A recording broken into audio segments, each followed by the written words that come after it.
The first time it happened, it was so unexpected that Daniel almost dropped the mop in his hand.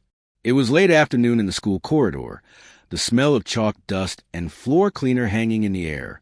Daniel, the quiet janitor who kept mostly to himself, was wiping away muddy footprints when a tiny voice echoed behind him. "Are you my new daddy?" He turned, puzzled, to see a little girl, maybe 7 years old, standing in the hallway. She had a small backpack hanging loosely on one shoulder, her hair slightly messy as if she'd been running. Her wide brown eyes searched his face, not with suspicion, but with a kind of raw hope that made his chest tighten. Daniel blinked. I think you might have a wrong person, sweetheart." The girl didn't seem embarrassed. She just tilted her head and said softly, "My mommy says God will send me a new daddy one day. Maybe it's you." And then she smiled. A smile so innocent and unguarded, it made Daniel look away. Daniel was a man with his own scars. Once upon a time, he had been someone else entirely, a construction foreman, a husband, a father. But an accident on the job had taken more than just his ability to work the way he used to. It had taken his marriage, his home, and eventually his will to dream. The only job he could find now was as a school janitor, sweeping floors while avoiding conversations. He preferred it that way. People didn't ask questions if you kept your head down.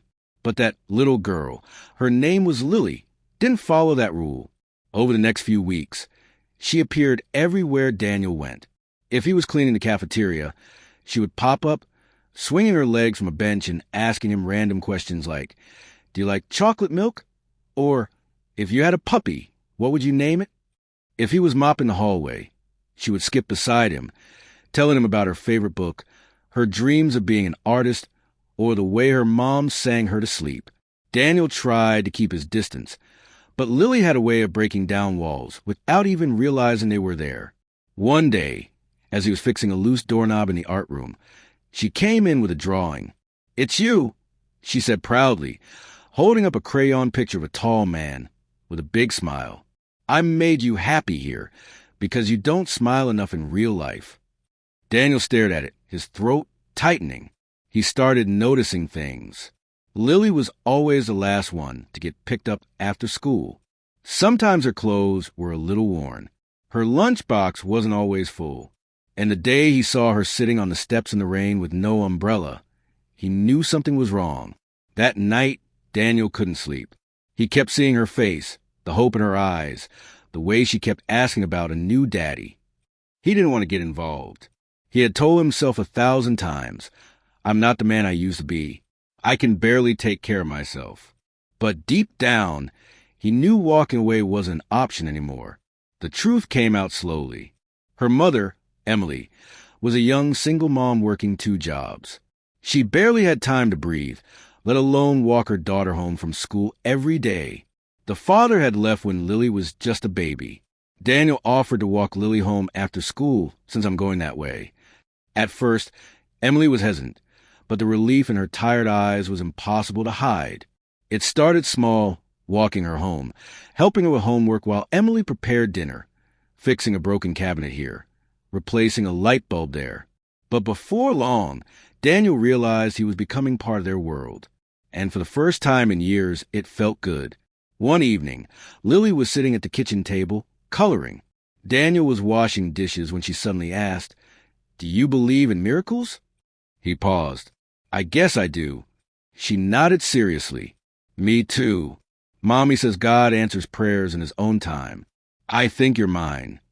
Daniel had no words. His hands trembled as he placed the plate on the rack.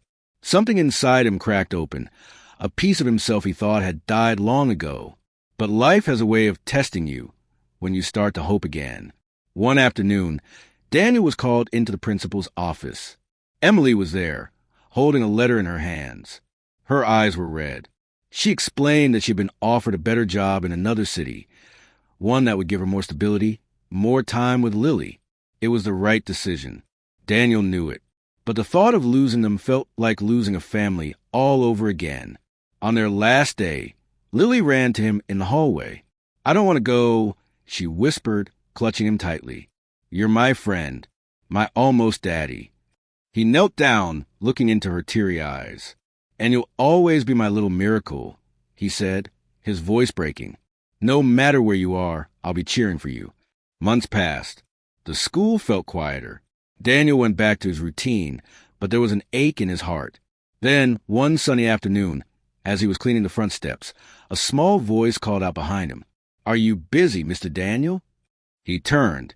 There she was, Lily, smiling, with Emily standing behind her. They had moved back. Emily's new job allowed her to work remotely, and they wanted to be near the people who mattered. Lily ran into his arms. "So are you my new daddy now?" she asked with that same hopeful smile. Daniel looked at Emily, who gave a gentle nod, tears in her eyes. He turned back to Lily and whispered, "If you'll have me." And in that moment, all the broken pieces of his life began to fit together again. Inspiration and moral. Sometimes, the people who heal us aren't the ones we're looking for.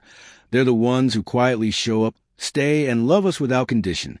You might feel like your life has lost its purpose, but to someone out there, you might be the answer to their most heartfelt prayer.